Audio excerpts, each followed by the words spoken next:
So a few months back on the channel, I ranked the main Life is Strange series, and it did pretty good, but it really wasn't the quality that I wanted, plus following Life is Strange 3 or 4 or whatever they're gonna call it. Along with Donut's new game, Lost Records Bloom and Rage, coming out, I wanted to talk about these games a little more. So let's have a redo, but with a twist. Today I'm gonna rank the Life is Strange series in a tier list, along with the DLC. So Farewell, Wavelengths, and Captain Spirit.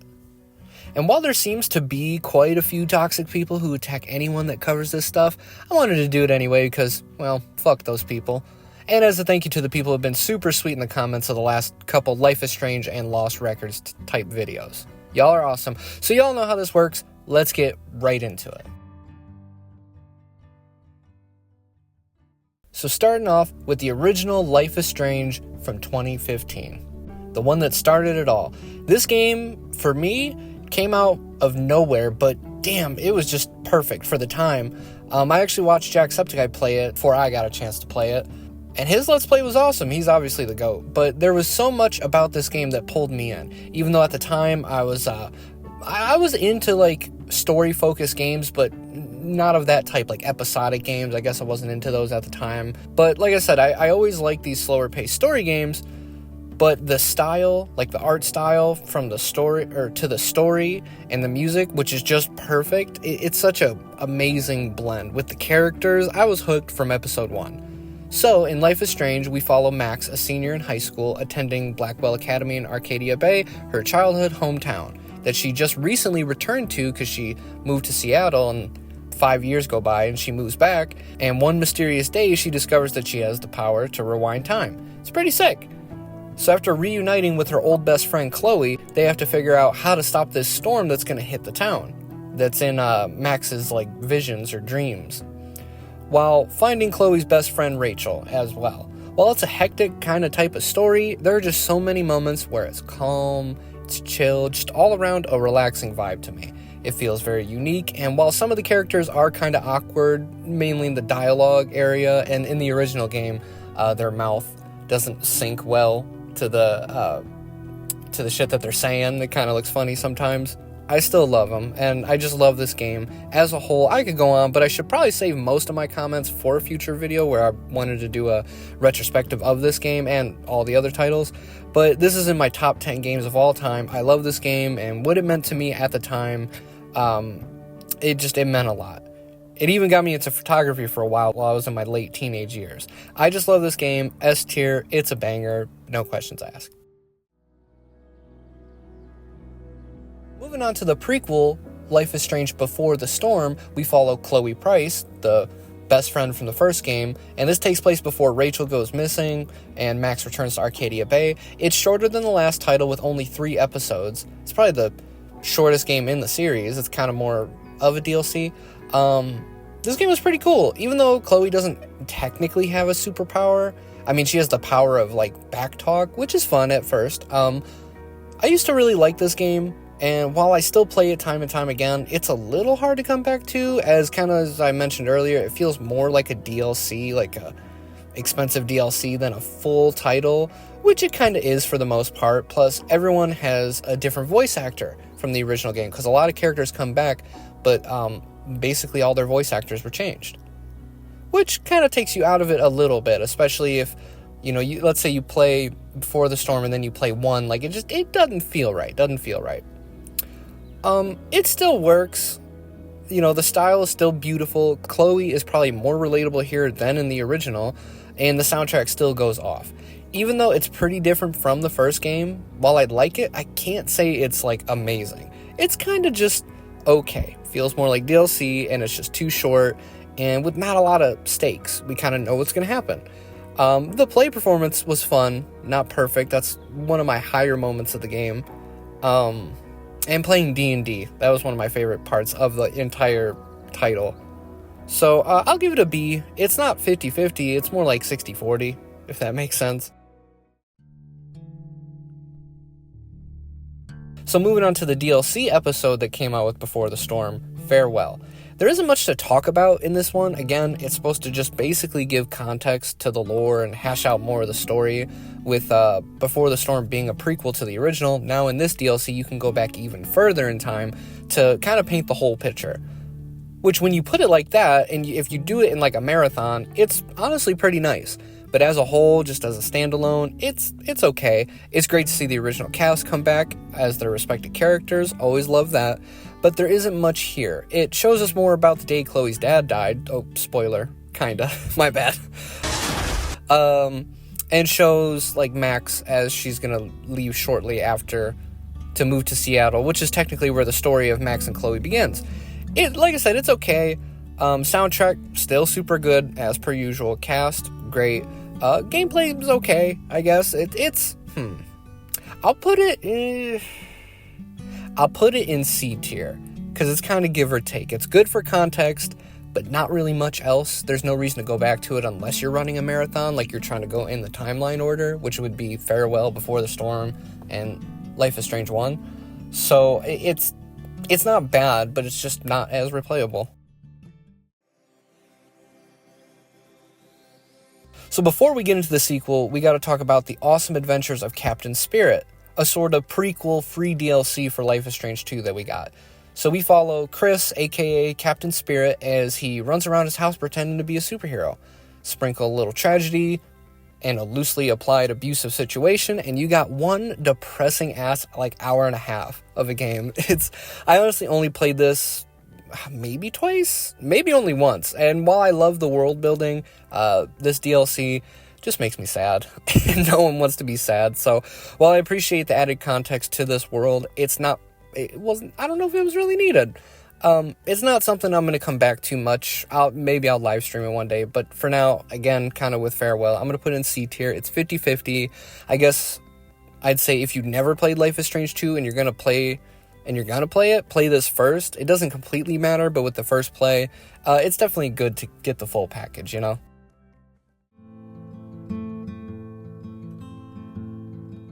So moving on to an actual sequel, Life is Strange 2 from 2018. With a whole new story and a whole new cast of characters, this game was better than I thought it'd be, honestly. I kind of shrugged it off when it first came out. While I was a fan of the previous games, I wasn't sure I was ready to take control of a new character. I still wanted more of Max's story, but then I finally ended up giving in, and I'm glad I did. Following Sean Diaz and his little brother Daniel, they're on the run from the law after a mysterious accident resulted in the death of a police officer and their father. Technically a spoiler alert, but it happens right in the beginning of the game, so go fuck yourself. They're trying to make their way down the west coast towards Mexico. I love a good road trip game, and it does expand a little on the gameplay from the original game, even though this time around we don't have the superpowers, our little brother does. And while, again, I wasn't a fan of this concept initially, I grew to really enjoy it. The graphics and style of the game are, of course, beautiful. Soundtrack, as per usual, kicks ass. And it's all around a really great time. And to be honest, it's one that me and my wife go back to probably more than even the original, in a way. I think she likes this one more. But when I think about it, I can't say it's better than the first, especially in story, because there is a couple crappy moments. And while I initially thought of putting this in A tier simply because most of the endings you can get don't completely do it for me, and some of the character arcs bother the shit out of me, I still honestly really love this game, like 90% of it. I think it's a little underrated in the community, though. It seems like people are coming back around to it, but honestly, when I put everything in total, it's kind of perfect. I'm going to put Life is Strange 2 in S tier. It's very fun, very replayable, and stylistically just goes off. It's just got this vibe about it. It's definitely one of my favorites. I actually even have a video in the works right now for this game. It's taking longer than usual because I have to finish my current playthrough of it for notes and the script and whatnot, and I've started too many projects. It's kind of just been put aside at the moment. At some point it'll come out, but I'm not going to guarantee you soon.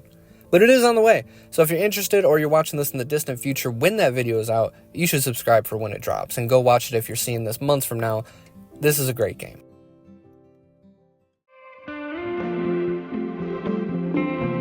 So moving on to the latest game in the series, at the time of making this video at least, Life is Strange True Colors.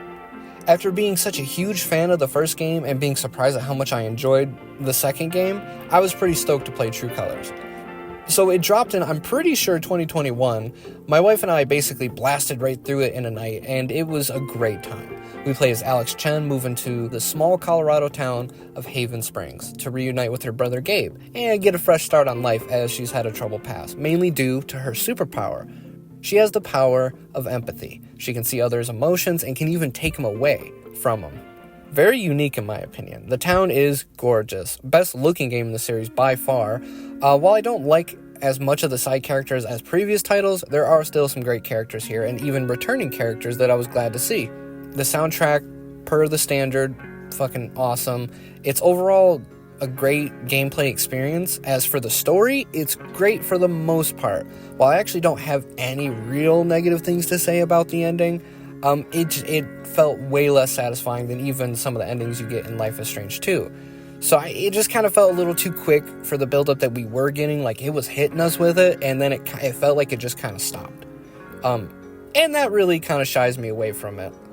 I don't feel like I got the payoff that I wanted. It still ends in a good place, but I don't know, it's weird. Everything else though was great, but to be honest, part of me wants to put it in A tier, as it just doesn't hit me as much as 1 or 2. But at the same time, it was more than I expected.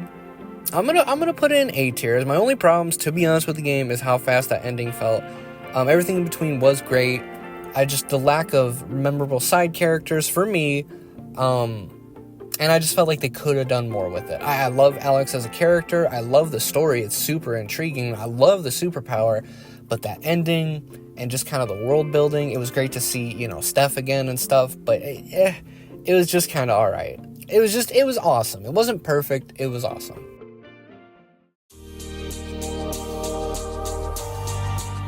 So to end this list off, we're going to talk about Wavelengths, the DLC for True Colors. I only played it once, and it's really hard to remember, so if I place it lower than you would, it might just because it's been a minute. But basically, it takes place before True Colors. We play as Steph, awesome and fun character. A very awesome and fun character that we originally meet in Before the Storm. We join her on her journey of being a DJ, and that's really it. We spin records, answer calls, work the shop, and that's all I really remember from this. It's fun for the most part, but a $10 DLC? I don't know about all that. It should have probably been free. It seems a little silly. I mean, I guess it gives some depth to the town of Haven Springs, which is kind of the thing I was bitching and complaining about just a moment ago, but it's not much. It's fun, but definitely not worth the money, and maybe I'm remembering it wrong, and I should play it again to see what's up. But it's not bad. It's just kind of I'm gonna put it in B tier. I do feel like I get what they were going for. They were trying to kind of flesh out the town a little more, because it feels like I felt like I didn't get enough of the town in the original game. Again, this is a personal opinion. If you have a different opinion, that's totally fine. But having Steph come back, I thought she was a really great character, and I did want to see more of her, so that does kind of bump it up a little bit for me. If it would have been anybody else, probably would have been a C tier, but I'm going to put it in B. It's pretty good, but it's just not worth the price. I don't know. As of the time making this video, that is every Life is Strange game and DLC ranked in a tier list. At the end of the day, I adore this series regardless. I don't think there's a single shitty main game in the franchise. DLC's a little iffy, but what do you expect? All in all, I love the world, the stories, the characters, especially the music. That these games mean a lot to me, and I hope to discuss that further if and when I decide to do retrospectives on the whole series. Like I said earlier, I'm working on one for Life is Strange 2 right now, but I want to do it right, so I'm really trying to take my time on it, and even though I might do it wrong, we're learning. Either way, that's my list, and I would love to know yours in the comments below. Let's just talk Life is Strange, positive stuff about the games in the comments, please. I mean, you can have a crappy opinion about a game, like you can crap on a game, but don't be toxic. Some of y'all are just plain assholes and about this series, and if you don't like these games, then why are you here? No one gives a shit about how much you hate these games, and you clearly don't hate them enough to watch a whole video on them. So let me sound like a dad real quick. If you ain't got nothing nice to say, then shut the fuck up. Anyways, if you made it this far in the video, you are awesome. Thank you so much for watching. If you want to see more and support the channel, consider subscribing. I'd love to have you here, and you can see more of what I've done and what's to come. But that's all I got for you today. Do the things, and of course, as always, thanks for coming, and thanks for watching.